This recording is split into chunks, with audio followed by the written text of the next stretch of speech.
So you're thinking about doing a huge rewrite. You've got this system that's 5 or 10 years old, and it's getting really old. It's hard to make changes. It's got quality issues. It's costly to maintain. And you're like, we just got to rewrite this. But you know that rewrites have the lowest chance of success in the industry of any type of software project. They are fraught with risks and peril.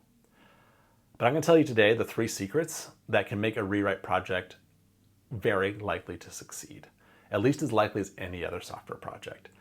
They do require changing your thinking about what you are doing when you're doing a rewrite, but if you do them successfully, you can successfully achieve that rewrite and, be the hero that saves the day.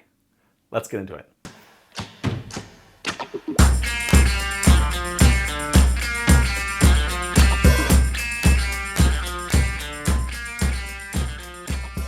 Hello, I am Shane Brinkman-Davis-Delamore, and this is Code and Optimism, a show where we explore how to solve problems faster with software. Today, we're going to talk about a type of software project that I have done several times in the past, and I've seen lots of other people do it in ways that is terrifying. And we're talking about full rewrites. Full rewrites, there's really nothing in software that's more perilous than doing a full rewrite of a software product. Those projects fail so often for so many reasons. But today we're going to talk about 3 key strategies for success. And if you follow these 3 strategies, I think your success rate goes way up, almost as high as any other software project. But failing any of these 3 is what makes these projects so risky. So let's get going. So the intro, why would we do a rewrite?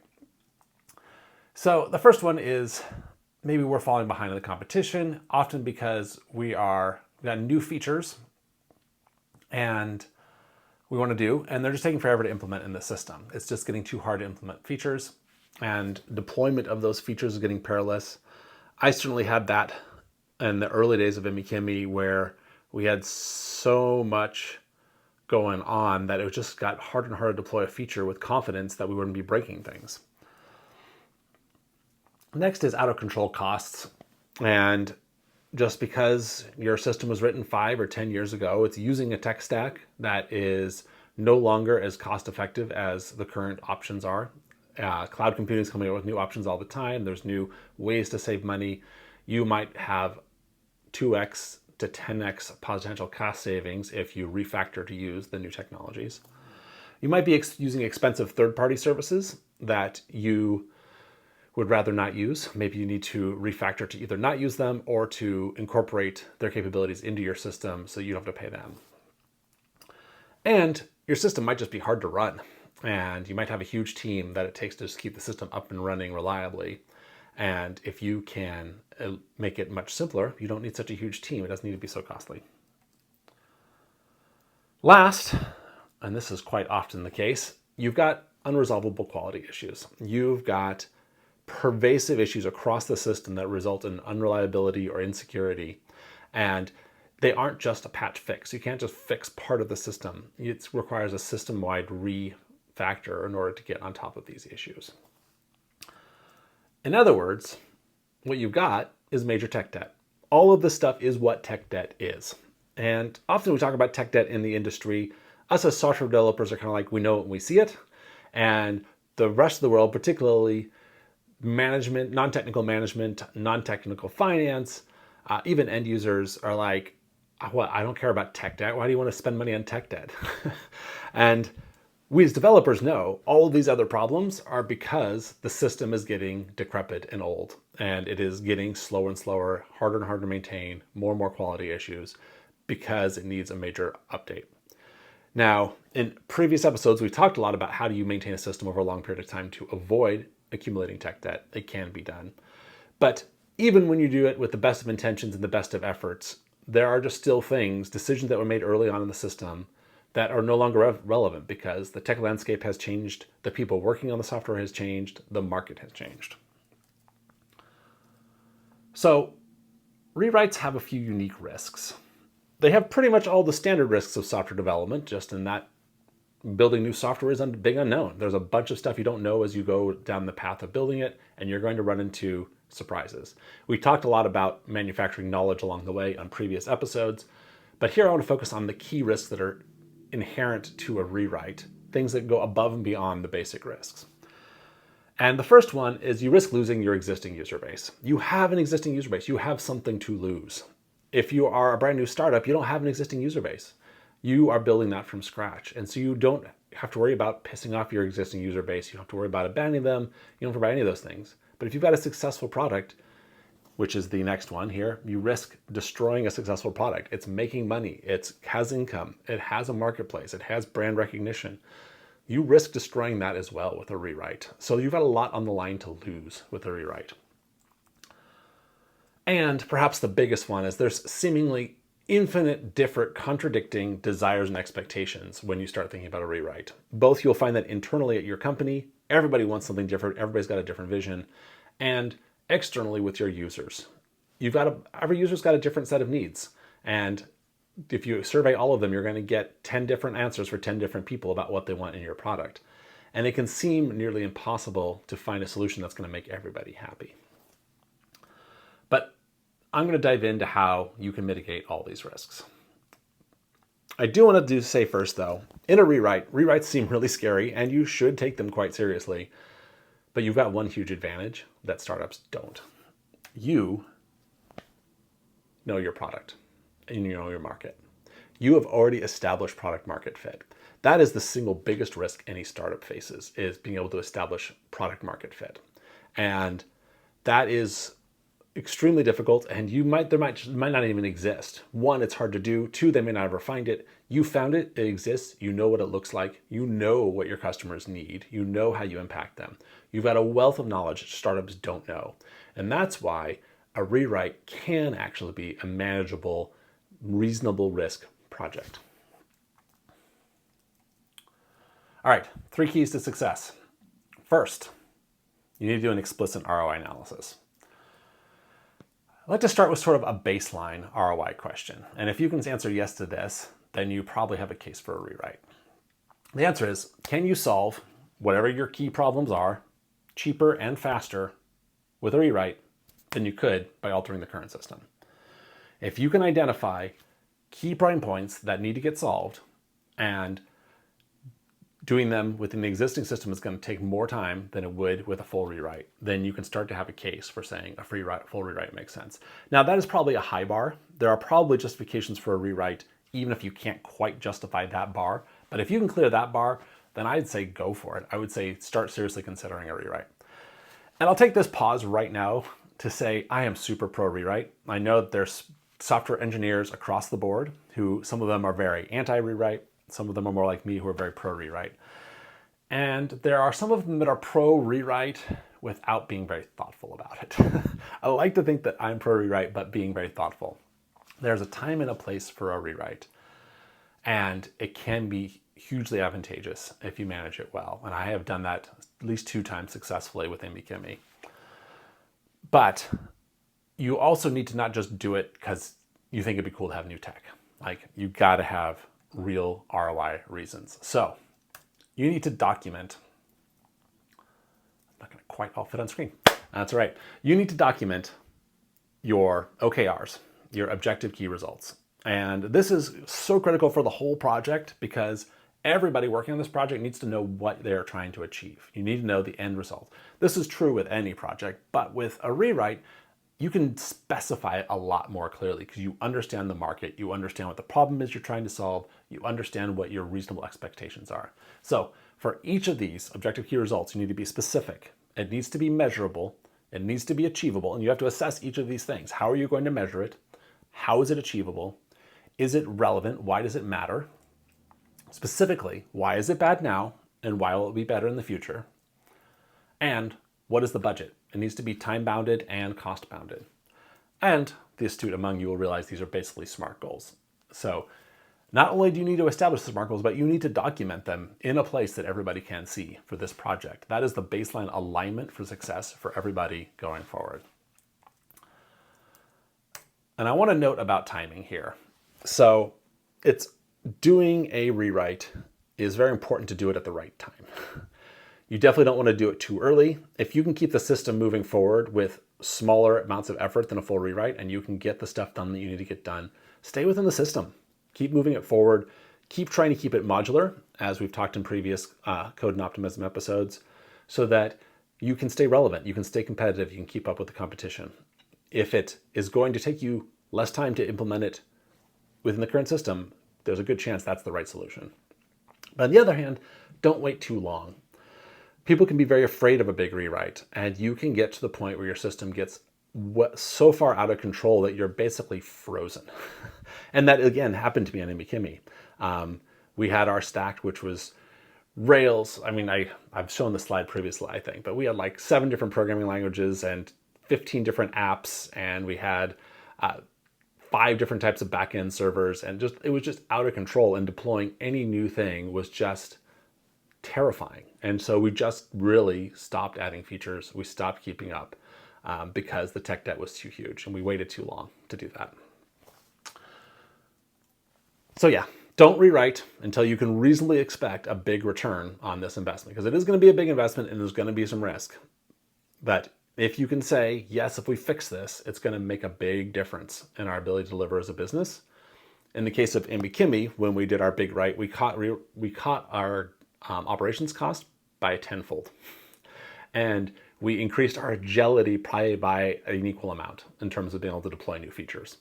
And so those 2 things right there alone made it worth I think it was about a year worth of work to do the most recent rewrite. Now, I will be a little bit humble here. It didn't end up saving the company, but I also don't think it ended up killing the company. It was necessary to do, allowed us to keep moving forward, and it just turned out that our product market fit was evolving away from us regardless of what we did. But those 2 goals we definitely achieved. 10x faster development time, be able to deploy features afterwards, and 10x operations cost reduction. So that made the rewrite well worthwhile. All right, explicit ROI analysis. Now to the second of the 3, and by far the most important, and by far the one that most people get wrong. Don't try for feature parity.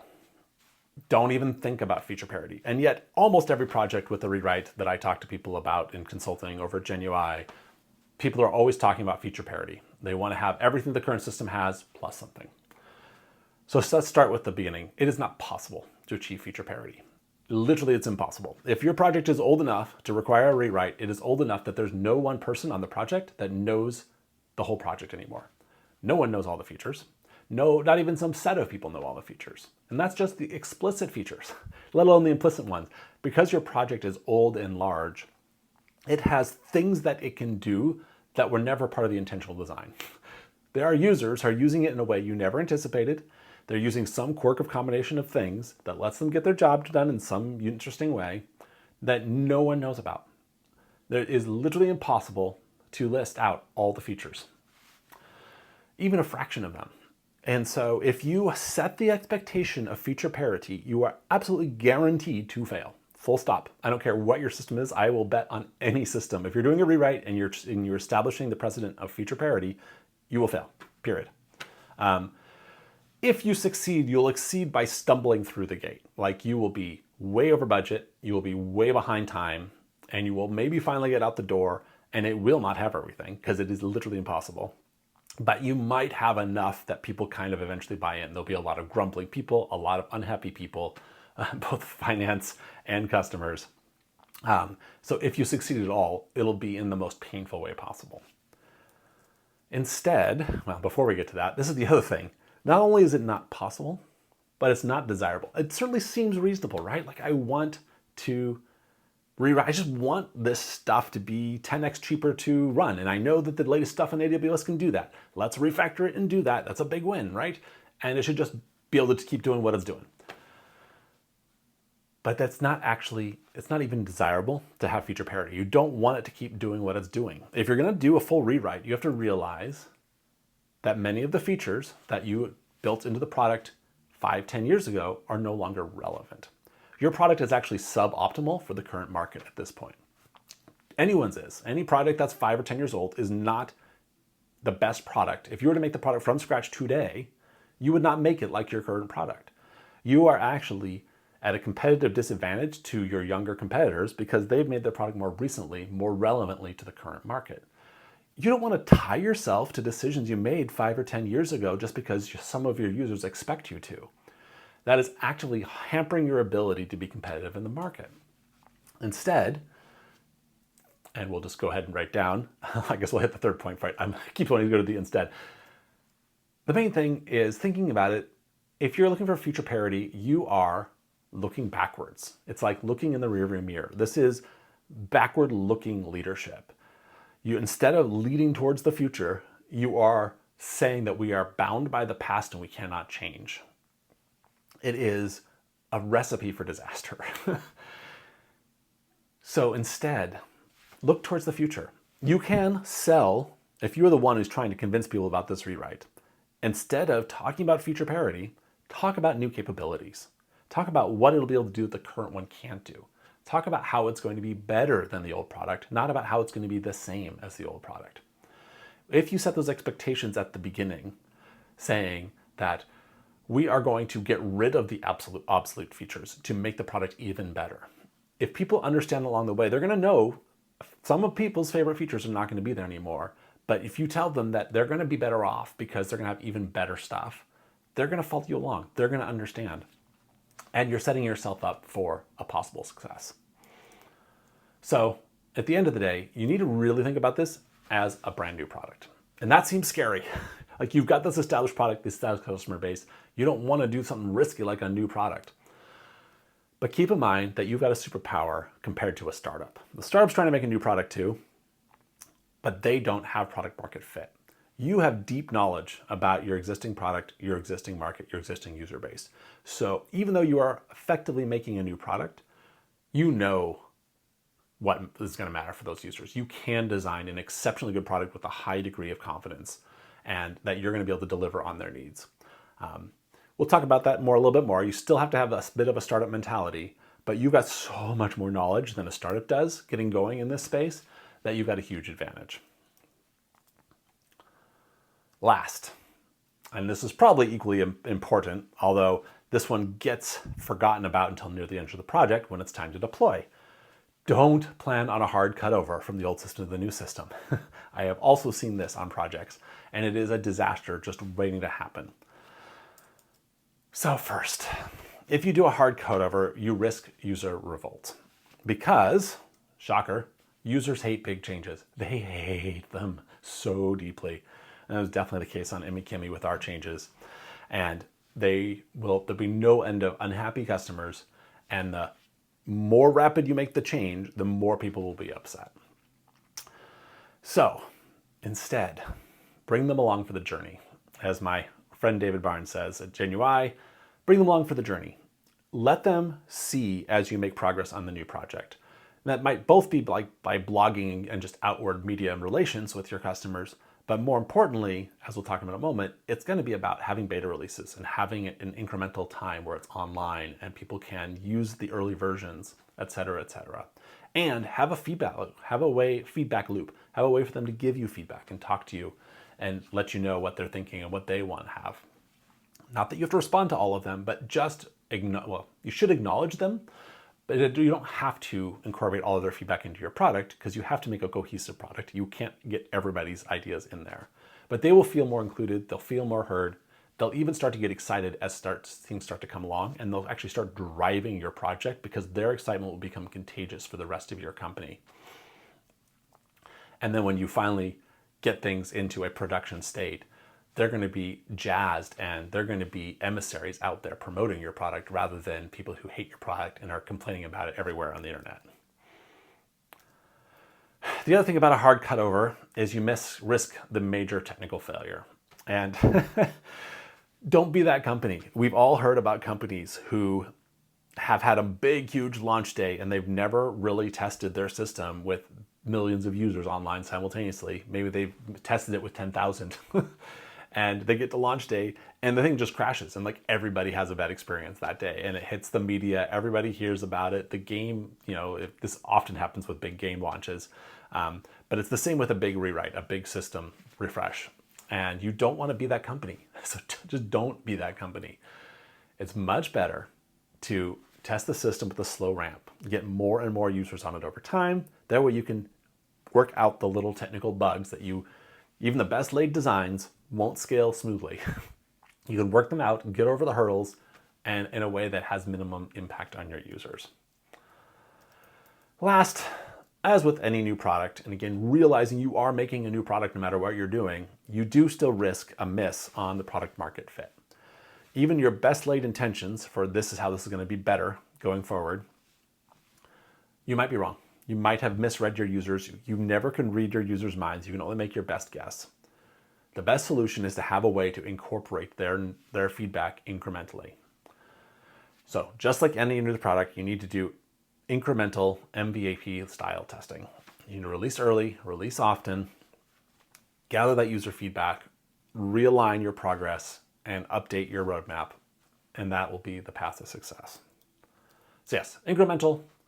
Plan to run both systems side by side. Here's the key thing. You need to be planning for running both systems side by side. And that is going to be a financially costly scenario because your old system presumably is costly. That's one of the things that's often the case with rewrite is it's costly to run. So running it longer is not exciting from the finance perspective. First, initially target either getting net new users on the platform or transition your users in small batches over to the new platform. You want to grow it organically, incrementally. And the new platform initially probably will have some deficiencies. I mean, let alone not feature parity, but it might have missing some key capabilities incrementally. And so a net new customer, as long as it meets their base needs, they might be happy. They don't know that it has deficiencies in certain things other customers need. Or transition over the existing customers you have who don't need those deficiencies. And so maybe it's, your enterprise customers, they might need certain things you don't have yet. So transfer over your non-enterprise customers. There's ways to transfer people over incrementally. And it's best if you can give those customers who can transition over the option to transition over. Don't force them to transition over. You will win a lot more friendlies that way. And you do want to manage the costs around that. So, yes, consider plan rollback capabilities. I think that consider bullet was old. So you also further should plan rollback capabilities. I'm just going to kind of throw that in there, but anytime you're doing a big transition from A to B, like if you're moving a user over, like if it's an account, like it's a significant chunk of stuff you're moving over, you want a way to move them back, particularly the early ones, the first couple you've done. You want to have a plan for rolling them back. And probably that means like you've got two different databases and they're being kept in sync. With Kimmy, the way we did our big Zoe transition is we had two different databases and we were syncing from the old to the new. So a user can move over to the new system and they could still use the old system or the new system at that point. Anything they created on the old system would keep getting copied over nightly to the new system. So they can go back and use the old system however they like, and their stuff would get moved over to the new system automatically. So when they move over to the new system, they have it. What we did not do is we did not do the opposite. Anything they create on the new system would not get moved back to the old system, which that just would have been complicated and difficult to achieve. And we also want to slowly help people move over. If they made it on the new system, I don't think it's too unreasonable to expect that's where they need to access the new stuff. So that ended up being a pretty good transition solution. So at the end of the day, the ultimate way to manage your risks on a project like this, separate from just the building software risks, is give your users choice. Let them choose to use the old or new system however they want. They can switch back and forth. They can do it one way or the other. You might have something like, if they create something in the new system, it won't be available on the old system because the new system is going to have new capabilities.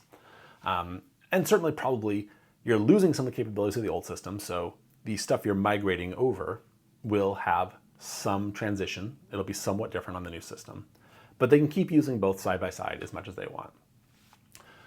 To manage costs, plan to ramp down the old product incrementally as its usage organically turns off.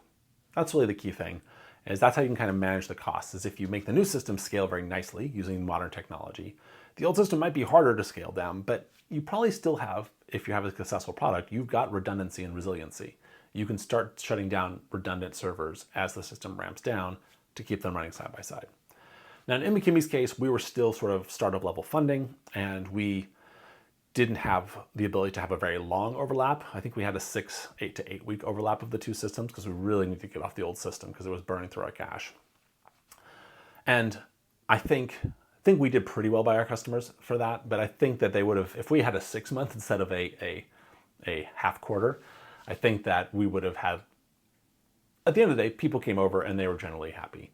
But I think we would have had like 99% happiness if we had a 6 month rollover.